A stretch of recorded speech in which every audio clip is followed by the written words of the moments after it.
អភិបាលខេត្តកំពង់ចាមជំរុញឲ្យអាជ្ញាធរមានសមត្ថកិច្ចបង្កើនការទប់ស្កាត់និងបង្ក្រាបបទល្មើសនានានៅមូលដ្ឋានពិសេសបទល្មើសស្កេមអនឡាញនិងគ្រឿងញៀនអភិបាលនៃគណៈអភិបាលខេត្តកំពង់ចាមនិងជាប្រធានគណៈបញ្ជាការឯកភាពខេត្តឯកឧត្តមអ៊ុនច័ន្ទដាបានជំរុញឲ្យអាជ្ញាធរមានសមត្ថកិច្ចនិងមន្ត្រីពាក់ព័ន្ធត្រូវបង្កើនការទប់ស្កាត់និងបង្ក្រាបបទល្មើសនានានៅមូលដ្ឋានពិសេស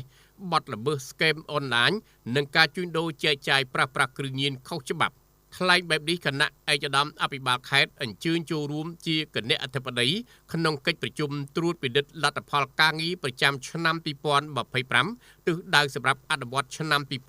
2026នៃការអនុវត្តគោលនយោបាយភូមិឃុំសង្កាត់មានសុវត្ថិភាពនិងដាក់ចេញផែនការសកម្មភាពរបស់គណៈបញ្ជាការឯកភាពរដ្ឋបាលខេត្តសម្រាប់អនុវត្តឆ្នាំ2026នាព្រឹកថ្ងៃទី14ខែមករាឆ្នាំ2026នេះក្រោមអធិបតីភាពឯកឧត្តមអ៊ូចភារដ្ឋលេខាធិការក្រសួងមហាផ្ទៃនិងឯកឧត្តមក្លូតផនប្រធានក្រុមប្រឹក្សាខេត្តថ្លែងក្នុងឱកាសនោះដែរឯកឧត្តមអ៊ុនច័ន្ទដាអភិបាលខេត្តកំពង់ចាមបានក្រើនរំលឹកដល់សមត្ថកិច្ចពាក់ព័ន្ធក៏ដូចជាមន្ត្រីនគរបាលយុត្តិធម៌ទាំងអស់ត្រូវរួមគ្នាអនុវត្តឲ្យបានម៉ឺងម៉ាត់បំផុតដោយត្រូវធានាថាមិនឲ្យបទបញ្ជារបស់សម្ដេចប្រមុខរាជរដ្ឋាភិបាលធ្លាក់ដល់ដីទាន់ឡើយពលគឺត្រូវរួមគ្នាអនុវត្តបទបញ្ជារបស់ថ្នាក់ដឹកនាំប្រកបដោយប្រសិទ្ធភាពនិងទាន់ពេលវេលាក្នុងការថែរក្សាសន្តិសុខសណ្ដាប់ធ្នាប់និងសុវត្ថិភាពសង្គមឲ្យបានល្អប្រសើរ